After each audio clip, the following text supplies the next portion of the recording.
सुप्रभात छात्रों, कैसे हैं सभी। देखिए, मैं आपके सामने फिर एक कविता लेकर उपस्थित हूँ जिसका शीर्षक है बापू के प्रति। बापू के प्रति शीर्षक में कवि सुमित्रानंदन पंत जी ने महात्मा गांधी के प्रति अपने श्रद्धा भाव व्यक्त किए हैं और गांधी जी का भारत की स्वतंत्रता में जो योगदान रहा उसे प्रकट किया है, उसके बारे में बताया है। तो देखते हैं कवि क्या कहते हैं कि तुम मांसहीन, तुम रक्तहीन, हे अस्थि शेष तुम अस्थिहीन। कवि कह रहे हैं कि हे बापू, तुम्हारे दुर्बल शरीर को देखकर ऐसा प्रतीत होता है जैसे तुम मांसहीन, तुम्हारा शरीर मांस से रहित हो। तुम रक्तहीन, अथवा ऐसा प्रतीत होता है जैसे रक्त से भी रहित हो।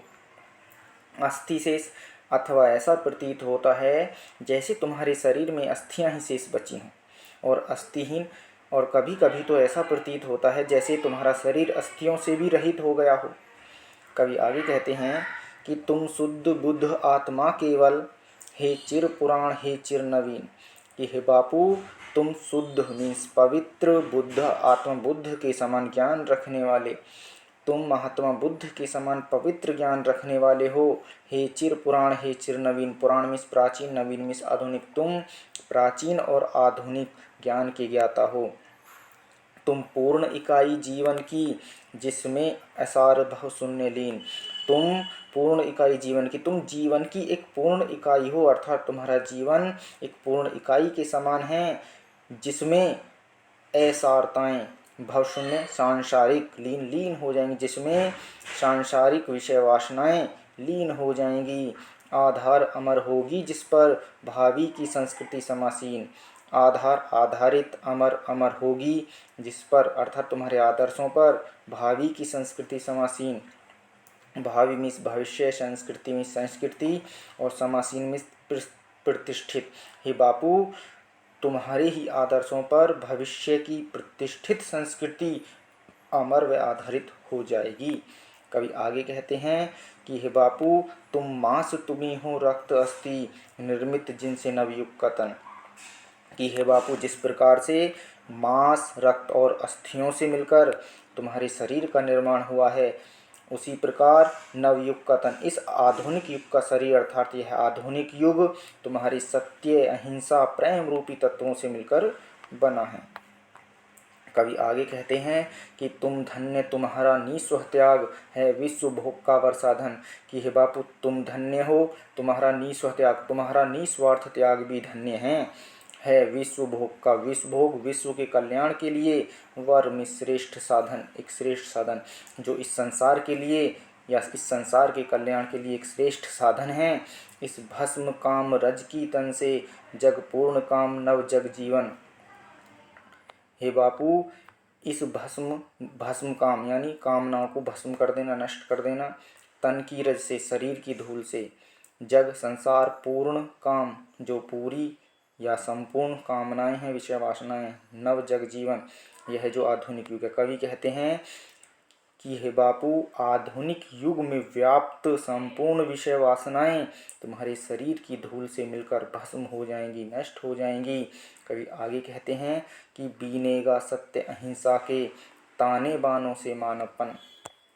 ताने बानों से, हे बापू, जिस प्रकार विभिन्न प्रकार के ताने बानों से मिलकर एक सुंदर वस्त्र का निर्माण होता है, उसी प्रकार से सत्य अहिंसा, तुम्हारी सत्य और अहिंसा के तत्वों को बीनकर या ग्रहण करके मानवपन, अर्थात मानवता का निर्माण हुआ है।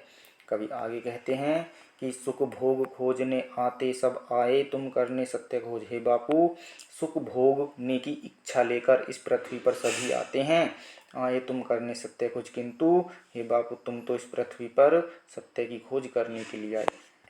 अर्थात कवि कहना चाहते हैं कि इस पृथ्वी पर सभी लोग सुख भोगने की इच्छा लेकर जन्म लेते हैं, किंतु हे बापू, तुम्हारा जन्म इस पृथ्वी पर सत्य की खोज करने के लिए हुआ।